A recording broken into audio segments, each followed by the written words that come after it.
नमस्कार, आदाब, सत श्री अकाल। मैं प्रमोद सिंह आप सभी का स्वागत करता हूं एमसीजी लर्न और ये पार्ट है एमसीजी एकेडमी का। डियर ऑल स्टूडेंट, यहां आप सभी के लिए जो टीचिंग एग्जाम्स हैं उनसे रिलेटेड कुछ इंपोर्टेंट क्लासेस अवेलेबल होंगी। जैसे कि आज की जो क्लास आपके लिए है वो स्पेशली है टीचिंग एड। यहां से हर एक टेट एग्जामिनेशन में 1 से 2 नंबर के क्वेश्चंस आते हैं। क्वेश्चन जो आप लोगों के लिए यहाँ पर आते हैं वो स्पेशली यदि मैं देखूंगा कुछ इस तरीके से आप लोगों के लिए आएंगे कि इनसे रिलेटेड क्वेश्चन जो आएंगे कि आपका जो 10 ग्राम होता है इसमें क्या क्या पार्ट्स होते हैं। साथ ही साथ आप लोगों के लिए अबेकस से हमेशा एक ना एक क्वेश्चन आता ही आता है। और ये भी कुछ नई नई चीजें हैं जिनके थ्रू मैं आप लोगों को बताऊंगा कि नेपियर रूट्स क्या होता है, इनका कहाँ पर यूज किया जाता है। और इस वाले सेक्शन में जो इम्पोर्टेंट क्वेश्चन आप लोग के लिए बन सकते हैं वो कुछ थ्योरी के थ्रू भी बन सकते हैं। तो उन सब चीजों को आज मैं आपको कवर अप करवाने वाला हूँ। आई होप कि आपको ये वीडियो पसंद आएगा। पसंद आए तो आप लाइक और मित्रों के साथ शेयर जरूर करेंगे। MP TET, UP TET, C TET, super TET, जितने भी टेट एग्जाम्स हैं उसके लिए कह सकते हैं की का ये काम करने वाला है। So let us start. सबसे पहले हम शुरुआत करने वाले हैं टीचिंग एड और एक्टिविटीज के लिए। जो आपको शुरुआत में सबसे पहले एक बात समझ में आना चाहिए कि ये टीचिंग एड में सबसे पहले आप लोगों ने जब डीएड, बीएड, बीटीएस जो भी किया होगा तो उसमें आप लोग जब स्कूल में पढ़ाने के लिए जाया करते थे इंटर्नशिप के दौरान तो आप लोग टीएलएम बनाते थे। टीएलएम एक्चुअल में क्या होता था, जब भी बच्चों को पढ़ाना होता था तो पढ़ाते समय आपको एक सहायक सामग्री के रूप में हेल्प किया करता था। इट्स में भी वो फिजिकल आप लोग के लिए हो, इट्स में भी कि आप लोगों ने कोई ड्राइंग तैयार की हो, कोई ग्राफिक्स डिजाइन किए हो जिनके थ्रू आप लोग बच्चों को हेल्प कर रहे हैं। तो ऑब्वियसली यदि हम देखेंगे कि ये जो टीएलएम जिसको हम लोग शिक्षण सहायक सामग्री कहते हैं, यानी कि बालक को समझाने में, बालक को पढ़ाने में इसका महत्वपूर्ण योगदान होता है। तो शिक्षण सहायक सामग्री आपसे पूछी जा सकती है कौन कौन सी होती हैं। तो वाकई में देखो, शिक्षण सहायक सामग्री को मूलतः हम लोगों ने 2 भागों में कैटेगराइज किया गया है, जिनमें फर्स्ट टाइप जो आप लोगों का रहता है इनमें हम लोगों ने इंद्रिय आधारित और सेकंड आप लोगों का तकनीकी आधारित। मैंने आपको बताया था कि कुछ आप ऐसा बना सकते हैं जो बच्चों को दिखाई दे, जो इट्स मे बी कि आप लोग कोई ऐसी स्टोरी तैयार करके ला रहे हैं जिससे आप बोलेंगे तो बच्चों के ऊपर इम्पैक्ट पड़ेगा। डिफरेंट डिफरेंट तरीके से आप लोग इफेक्टेड कर सकते हैं। अलग अलग टीचिंग मेथोडोलॉजी का यूज करते हैं, उनमें अलग अलग टीएलएम का यूज किया जाता है। तो मोस्ट प्रोबेबली हम लोगों ने 2 भागों में कैटेगराइज किया गया है। एक जहां पर इंद्रियों का यूज किया जाएगा, बालक की इंद्रियों का, बालक उनको चीजों को सुन पा रहा है, इस तरीके का आपने कोई टीएलएम बनाया। बालक उस चीज को देख पा रहा है और फिर उसको समझ में आ रहा है जो भी आप समझाना चाह रहे हैं, तो ये कह सकते हैं दृश्य आधारित आपका टीएलएम हो गया। आप कुछ ऐसा लेकर के गए, आपने कोई ऐसी जो है डीवीडी ड्राइव या कोई भी वीडियो डाउनलोड की जिसमें वॉइस भी आ रही है, विजुअलाइजेशन भी है, तो दृश्य श्रव्य सामग्री हो गई। आपने कोई ऐसा टीएलएम तैयार किया जिसमें बालक स्वयं हिस्सा ले रहे हैं तो बालकों को और भी मजा आ रहा है, तो ये आप लोगों का हो जाएगा क्रियात्मक टीएलएम या क्रियात्मक शिक्षण सहायक सामग्री कहलाएगी। तो मोस्ट प्रोबेबली हम लोगों ने इसको कैटेगराइज किया गया है और यहां से सिर्फ एक ही जो डेफिनेशन आप लोग के लिए बन सकती है, कभी कभार पूछी जाती है कि शिक्षक शिक्षण उपकरणों के माध्यम से शिक्षण को स्थायी और रोचक बना सकते हैं। ये जो कथन है वो किसके द्वारा कहा गया था, तो टर्मन के थ्रू आप लोगों का कहा गया था। ये नाम आप लोगों को बेसिकली याद जरूर रखना है। अब यदि हम लोग देखेंगे कि यहाँ पर जो मैंने आपको बताया है कि हम लोगों ने जो टीएलएम है, शिक्षण सहायक सामग्री है, उसको 2 भागों में कैटेगराइज किया है। इंद्रिय आधारित, यानी कि आप लोगों की जो इंद्रियां हैं, देखना, सुनना, बोलना, ये आपकी इंद्रियों का हिस्सा है। तो इंद्रिय आधारित हम लोगों ने कुछ टीएलएम बनाए हैं और कुछ तकनीकी आधारित बनाए हैं। इंद्रिय आधारित को पहले मैं यदि एक्सप्लेन करूं कि सबसे पहले श्रव्य, श्रव्य के अंतर्गत आप लोग मोस्ट प्रोबेबली क्या लिखते हैं, सबसे ज्यादा जो आप लोग के लिए आता है वो यहाँ पर आता है कोई भी स्टोरी जो आप लोगों ने सुनाई है बच्चों को। तो श्रव्य के अंतर्गत जो सबसे ज्यादा इफेक्टेड होता है वो होता है स्टोरी। यदि हम लोग बात करते हैं दृश्य, तो दृश्य के अंतर्गत जो सबसे महत्वपूर्ण होता है, कोई ना कोई आप लोगों ने जो है पेंटिंग की है, क्या किया है, कोई ना कोई पेंटिंग की है, कोई ना कोई जो है फोटो आप लोग लेकर के आए हो, तो ये जो है स्पेशली दृश्य के अंतर्गत आएगा, क्योंकि बच्चे सिर्फ उसको देख करके बात को समझ पा रहे हैं, उसमें आप लोग कुछ बोल नहीं रहे हैं।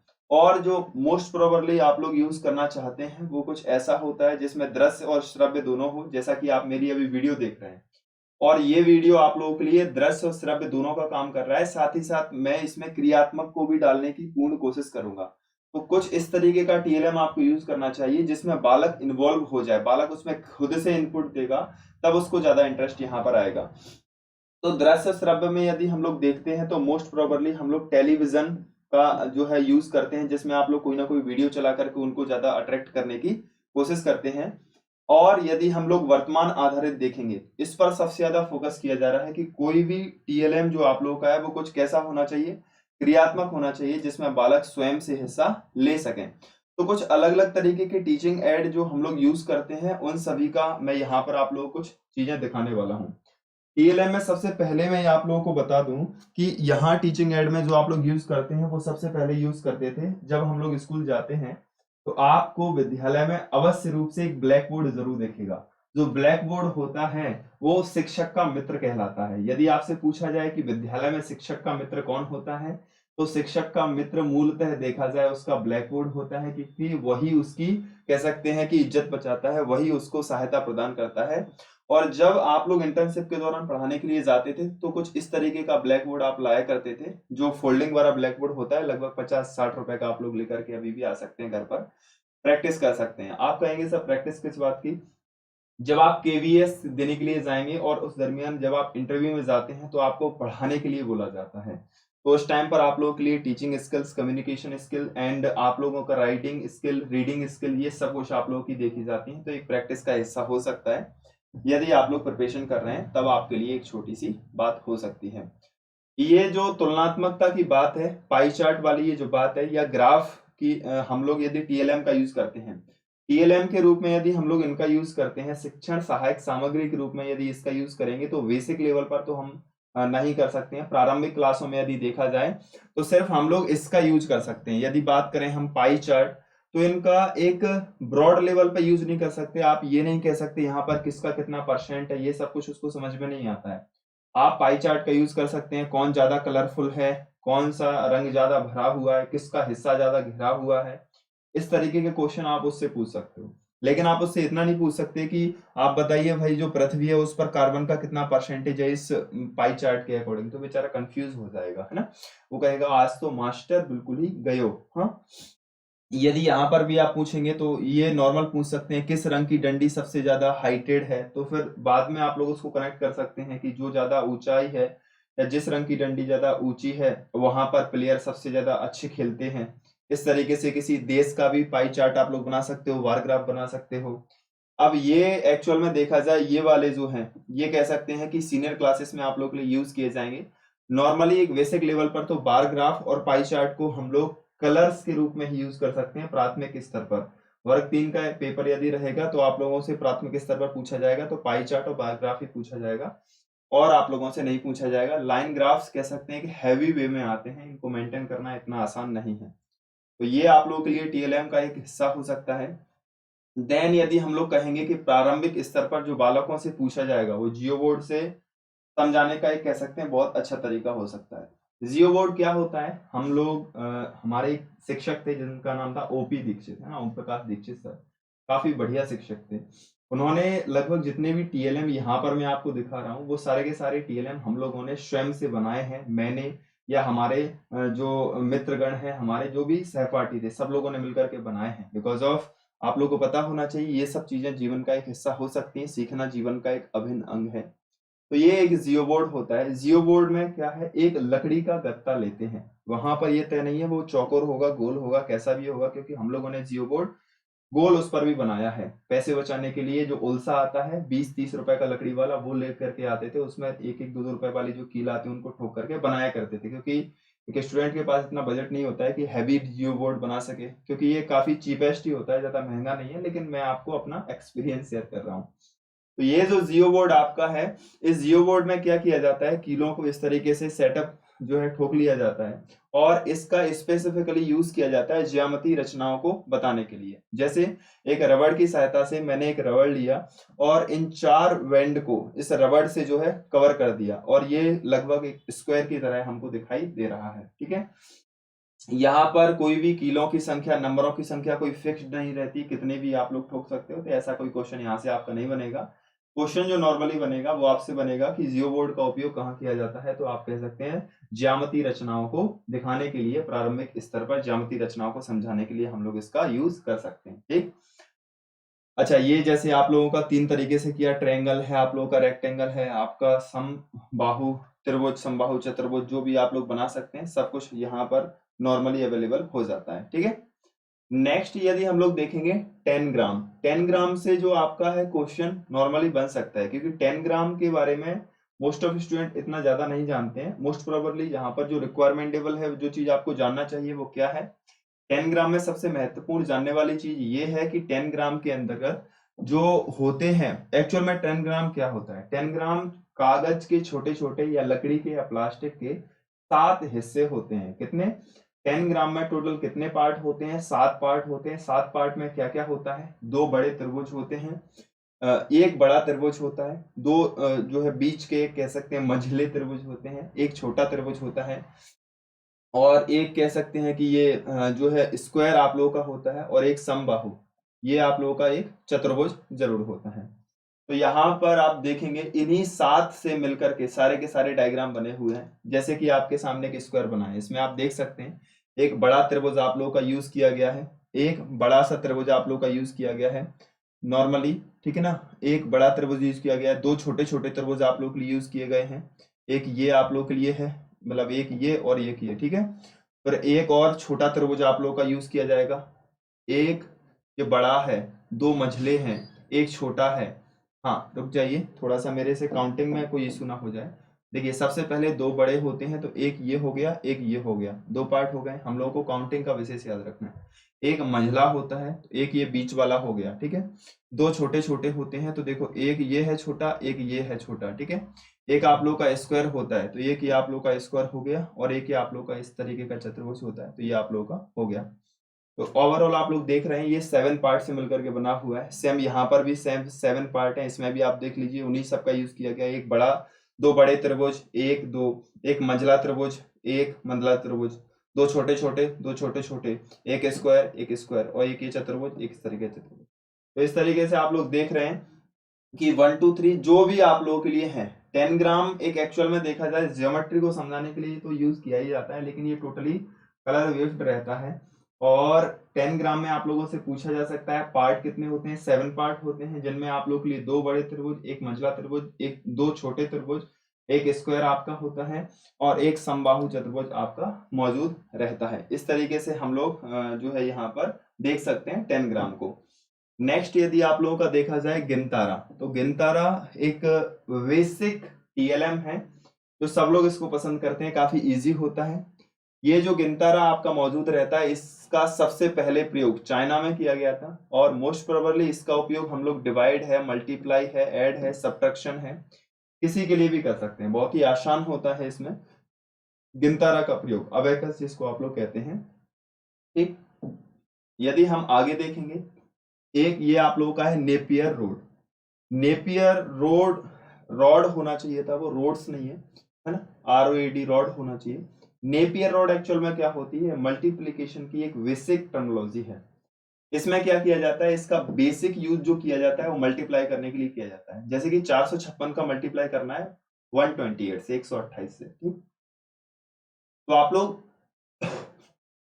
नॉर्मली मल्टीप्लीकेशन की कंडीशन में यदि हम लोग देख रहे हैं, तो जिस तरीके से आप लोग जो है मल्टीप्लाई करते जाएंगे, जैसे कि इससे आप लोग करते जाएंगे, 6 एकम 6 है, 5 एकम 5, जो भी सिक्वेंसली नीचे आता जाता है, इस तरीके से हम लोग लिखते जाएंगे। जैसे कि 1 से करेंगे, सबसे पहले मल्टीप्लाई आपने 1 से किया, तो 1 6 जा 6, 1 5 जा 5, 1 4 जा 4, ऊपर आप लोगों का 0 0 0, ओके। फिर 2 से यदि आप मल्टीप्लाई करते हैं, 2 6 जा 12 यानी कि 1 2, ठीक है, 10 यानी कि 1 और 0, 2 4 जा 8 यानी 0 और 8, ठीक। 8 से यदि हम लोग करते हैं, तो 8 6 जा 48, तो 4 और ये 8, 8 5 जा 40, तो 4 और 0, 8 4 जा 32 मीन्स 3 और 2। और इस तरीके से आप लोग इनको जो है, ये जो कॉर्नर्स रहते हैं, इनको इस तरीके से आप लोग मिलान कर देते हैं। इस तरीके से आप लोग यदि इनका मिलान कर देते हैं, और इनके अंडर में जो कुछ भी आ रहा है उसको ये वाले कॉर्नर से जोड़ना शुरुआत कर देते हैं। जैसे कि 8 है, 4 और 2 6, देन आप लोगों का 6 7 एंड 40, ये 33 आ गया, 1 यहाँ पर कैरी ऑन ऑटोमेटिकली हो जाता है, हासिल जिसको आप लोग कहते हैं, तो ऑटोमेटिकली मूव ऑन हो जाता है। देन इस तरीके से आप लोगों का 5 और 0, ये ओवरऑल जो आंसर है। यदि हम इसका आंसर देखना चाहेंगे तो आंसर क्या यहाँ पर आएगा, आंसर को हम लिखते इस साइड से और स्टार्ट इस तरफ से करते हैं ना, तो लिखेंगे क्या, 5 है, 8 है, 3, 6 और 8। आप चाहें तो इन दोनों का मल्टीप्लाई करके देख लीजिए, यही आप लोगों का आएगा। समझ रहे हैं बात को।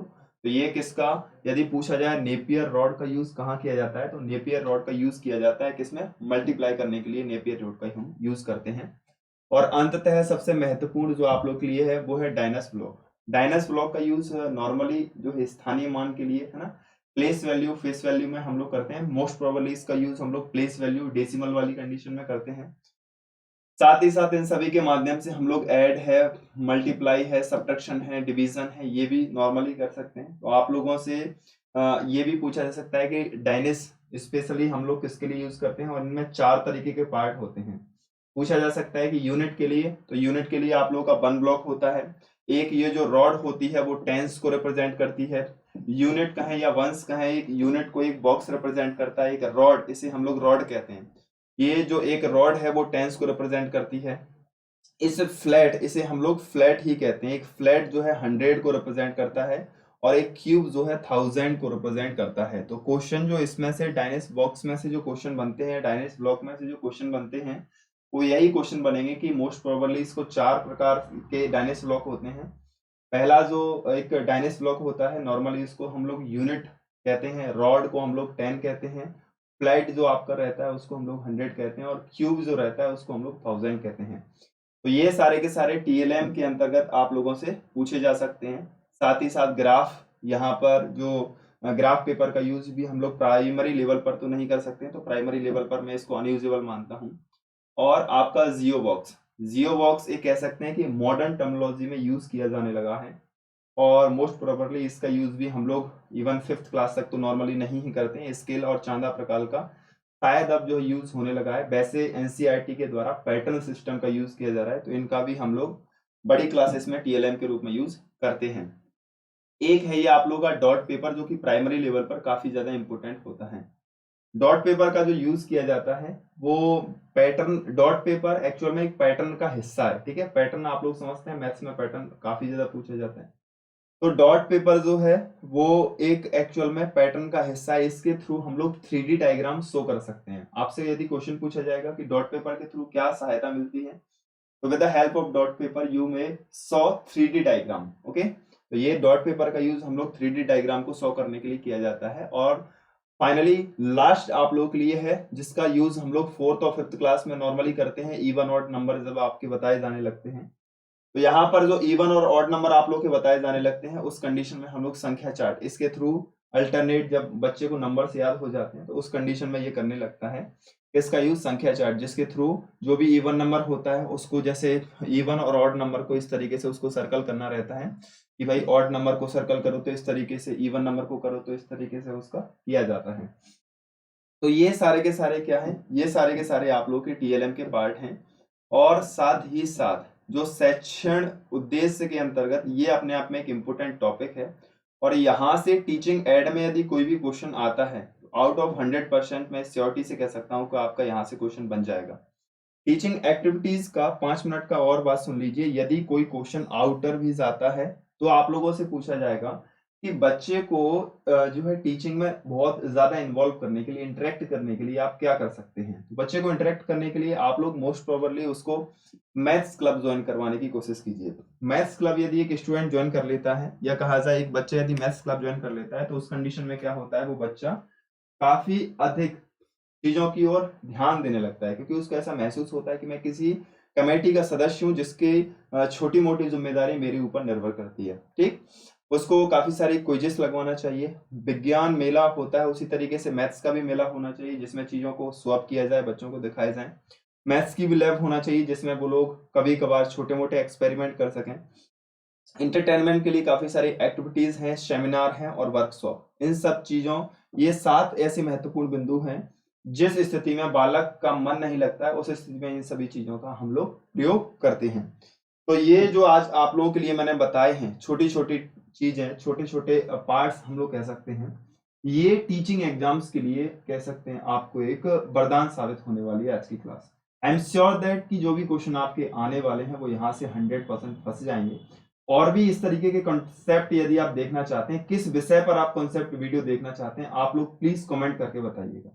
आगे आने वाले टाइम में मैं आप लोगों के लिए बाल विकास की कुछ वीडियो अपलोड करूंगा, ओनली थ्योरी का एक बेसिक पार्ट जिसमें इंपोर्टेंट फैक्ट आप लोगों के लिए मौजूद रहेंगे। ओके, और आपको एग्जाम एनालिसिस जो एमपी टेट के एग्जाम होने वाले हैं उसका एग्जाम एनालिसिस यहीं पर मिलेगा। प्लीज सब्सक्राइब जरूर कीजिए और अपने फ्रेंड्स के साथ शेयर जरूर कीजिए। Thank you so much, bye, take care, will meet soon in the next video. Thank you.